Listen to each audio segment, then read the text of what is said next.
Sila pala ang mga anak ng sikat na artistang gumulat sa publiko. Kim Nicole Baranda. Noong 2013 lumantad sa publiko ang katotohanan na mayroon na palang 15-year-old daughter, ang model turned TV host na si Pomela Baranda. Nang i-reveal nito sa isang interview na siya ay nagdalang tao sa equally beautiful daughter nitong si Kim sa murang edad na 18. Para maitago ang kanyang pregnancy, pumunta ito sa US at doon nanganak. Hindi lamang ang pagbubuntis ang itinago nito sa publiko, kundi maging ang identity ng kanyang anak matapos niyang ipakilala ang sangkol bilang pamangkin at kalaunan ng lumaki ito ay ipinakilala si Kim bilang kanyang nakababatang kapatid. Ngunit sa huli, personal nitong inamin sa national television na itinago niya ang pagiging ina dahil sa kanyang career. Joaquin Achiles. Ikinagulat noon ng publiko ang paglantad na may panganay na anak pala ang daring actress na si Diana Zubiri bago pa man ito magkaanak sa kanyang mister na si Andy Smith. Anak niya si Joaquin sa kanyang yumaong unang asawa na si Alex Lopez. Sa isang report, itinanggi ni Diana na itinago niya noon si Joaquin dahil ipinagpaliban niya lang umano ang pagpapakita rito sa mata ng publiko habang hindi pa naooperahan ang bingot ni Joaquin. Isinilang ang kanyang panganay noong June 2009 at ngayon ay normal na ang appearance nito makalipas ang mga matagumpay na operasyon.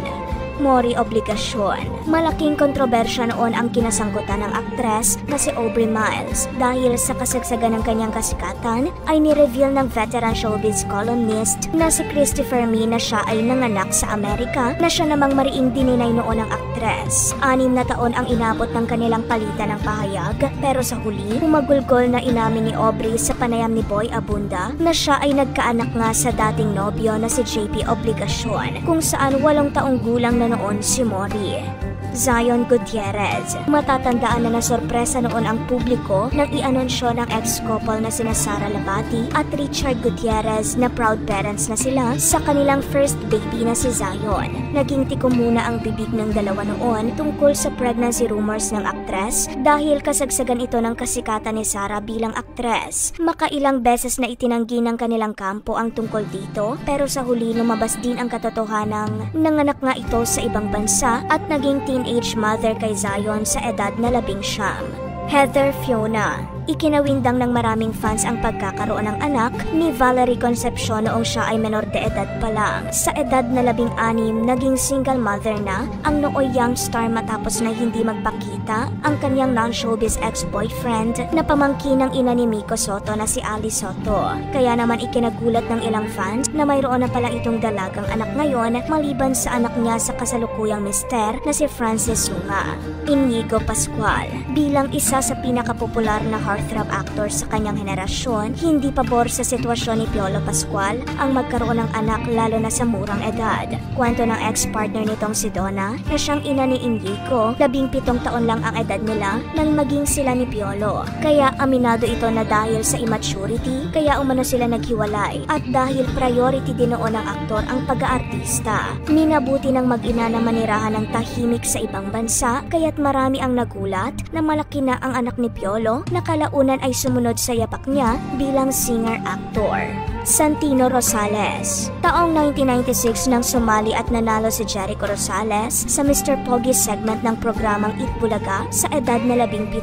Pero sa kasagsagan ng kanyang kasikatan noon, ng phenomenon series nila ni Christine Hermosa na Pangako Sa'yo, lingid sa kaalaman ng publiko na isa na pala itong ama sa edad na 21 nang mabuntis ang kanyang ex-girlfriend na si Kai Palomares. Sa loob ng mahabang panahon, naging sikreto ang love child ni Echo at wala namang naging issue sa pagitan ng aktor at ng ina ng kanyang anak dahil makikitang nagagampanan nito ang pagiging mabuting ama. Ngayon, mas nakikilala si Santino bilang isang modelo at dahil sa mala-heartthrob din na appearance nito. Scarlett Carrillo. Naging malaking kontrobersya noon ang pagpapakilala at pag-amin ng dating child star na si Bugoy Carrillo at ng partner nitong volleyball player na si EJ Laure na sila ay may anak na nga. Umani ng matinding batikos ang relasyon ng dalawa dahil sa murang edad na 16 ay isa ng ama si Bugoy at sa eksaktong ika-18 kaarawan nito noong September 2020, gumimbal sa publiko ang pagpapakilala nila kay Scarlett na noon ay 2 taong gulang na. Matatanda ang ito rin ang dahilan kaya't nasuspinde si Bugoy sa noontime show na It's Showtime bilang isa sa miyembro ng hashtags. Emmanuel Bacosa. Gumawa ng ingay sa social media ang sinasabing di umano isa pa sa mga anak ni pambansang kamao Manny Pacquiao na si Eman, na siyang gumagawa rin ng sariling pangalan ngayon sa pro boxing. Sinasabing ito ang love child niya sa di umano dating karelasyon na si Joanna Rose Bacosa, na gumawa rin ng headlines taong 2006 at 2011 matapos humingi ng child support sa boxing legend.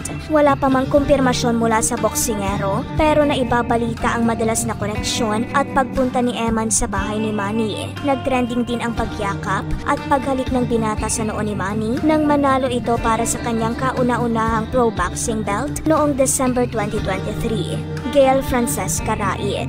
Lumantad ang dalagang ito noong October 2023 sa isang YouTube vlog at nagpakilalang di umano anak siya ng yumaong OPM icon na si Francis Magalona, kung saan ang ina ni Gail ay ang ex-lover ng master rapper na si Abigail Rait. Makalipas umano ang 15 years na pananahimik nila, sinabi ng ina nito na karapatan umano ng kanilang anak na ipakilala sa publiko kung sino ang tunay na ama nito. Matapos ang nakakagulat na revelasyon, pinatunayan ng dalaga na anak siya ni Francis M. sa pamamagitan ng kanyang talento bilang isang singer-rapper. Ano ang susunod na top 10 list na nais mong mapanood? Comment your suggestions down below.